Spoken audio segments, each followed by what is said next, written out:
Oh, goody. Yet another episode featuring Kintaro. Okay, maybe I'm being a bit too harsh. I mean, even if the fashion designer character has been quite annoying, I'm sure that the actress herself, IRL, is a very nice, level-headed lady who doesn't take her character all that serious. もうすぐファッションショーなのにアイディアが浮かばない。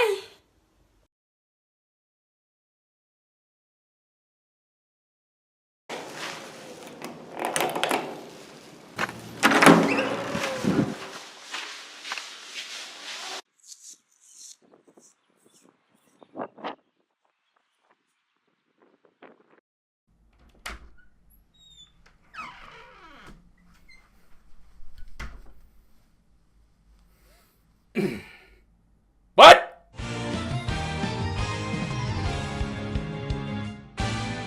This week's episode opens with the Precure having a little talk with Henri. Apparently he wanted to recruit some models for a fashion show he had been invited to. 君じゃないよ。 Who did Hana tick off backstage? These last couple of weeks have not been kind to her. He specifically wanted Ruru and Emiru after having seen their chemistry through that little performance at the end of the last episode. Emiru, in the most Emiru fashion possible, imagines a scenario where she would trip over herself and roll all the way to Paris. Hey, look on the bright side, Emiru. Just tell them that you're from Toei and you might get a half-decent movie out of it. In an attempt to try and get her more inclined to walking down the runway, Ruru shows her a simulation of it using a VR headset. It proves to be too much for the young lady. Yeah, I get where you're coming from. This stuff can get way too real sometimes.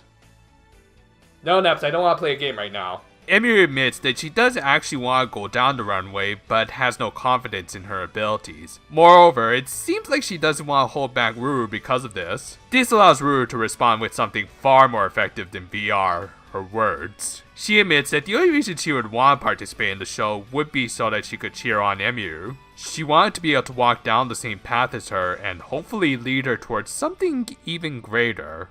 By the way, I love how Ruru's voice is subtly becoming more Nanoha-ish as the series has gone on. The next day, Hana has a little talk with Henri about letting the Precure help out with the show. She was also now sporting her summer uniform and Henri was sporting some interesting attire. I mean, I'm not saying he can't dress up more femininely because he actually looks really good in that, but I've never really thought the whole coat around your waist thing looked good on anyone.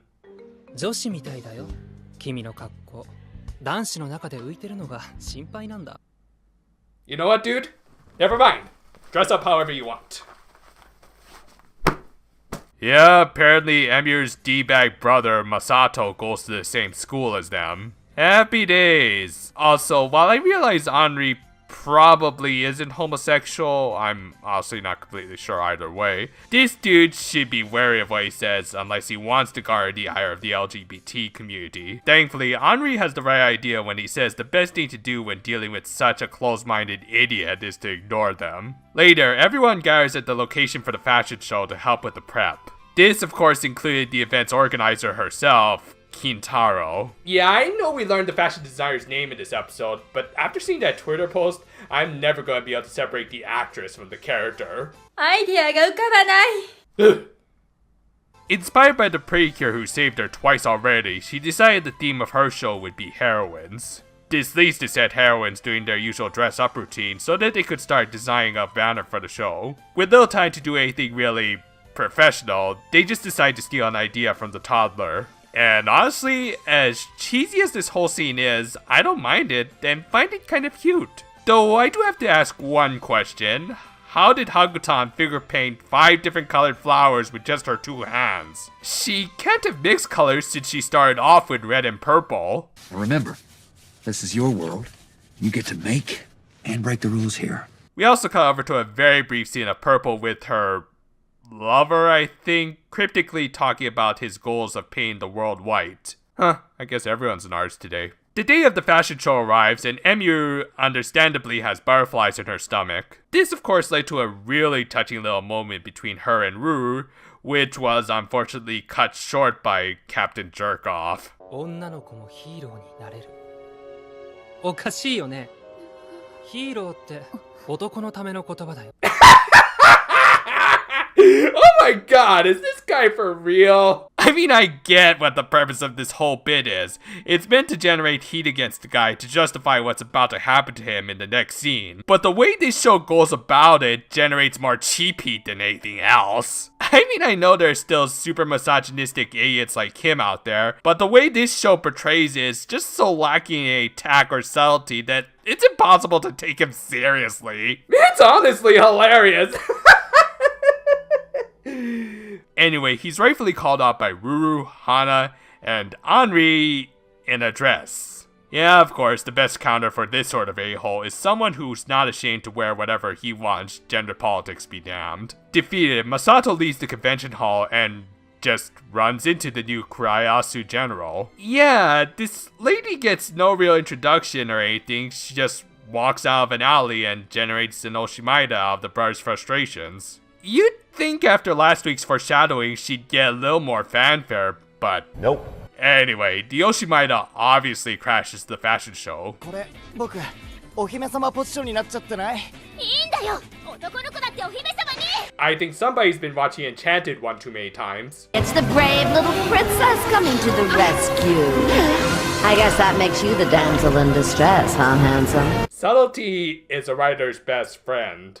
Also, since this is a Mitsuru Aoyama episode, we really shouldn't expect great fight animation. I mean, it's not bad or anything, but let's face it, the real highlight of this whole thing is Henri's fantastic speech that I honestly can't do any justice and just recommend you check it out for yourself. The short and sweet of it is that he tells Masato he should treasure himself more and should not be afraid to become whatever he wants to be.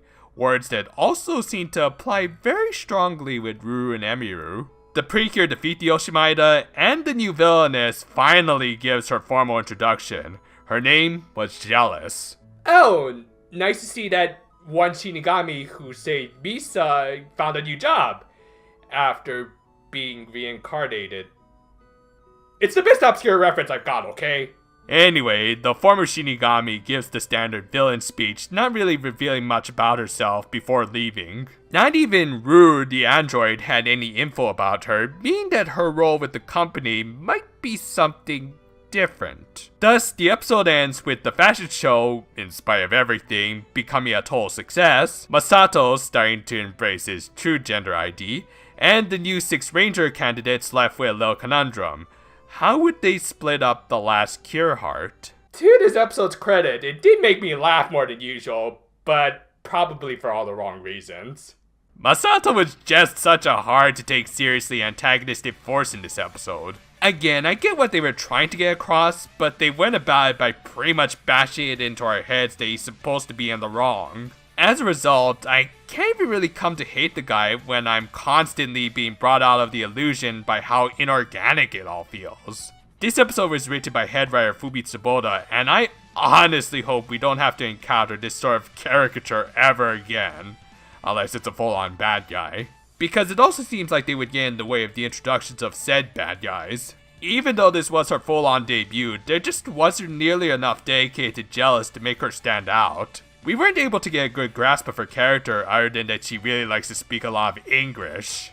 Also, who are these two? Are they important? Well, all that aside, I also won't really call this a bad episode per se. There were still a lot of good moments too. Obviously, any scene involving Ruru and Emiru bonding is going to be great. Here especially, it's just touching seeing them finally decide to walk down the same path, both literally and figuratively. Henri also got some much needed character development. While he is a little one-track minded, he still tries to convince everyone to achieve all that they can and not be restricted by anything like social norms. It's a really admirable trait that let him get around Masato's initial nonsense and eventually even bring him around again with that amazing speech. All in all, while I am sort of mixed about this episode, I think I ultimately like it more than anything else, and for a somewhat filler episode, I'll accept as much. Right now though, I've gotta get back to playing my games so that I'm ready for my next big review, which thankfully doesn't involve VR. Again, you gotta be careful to make sure you can separate fiction from reality when you're wearing this thing and— Hey! That's my pudding! Ow! Why is there a wall here?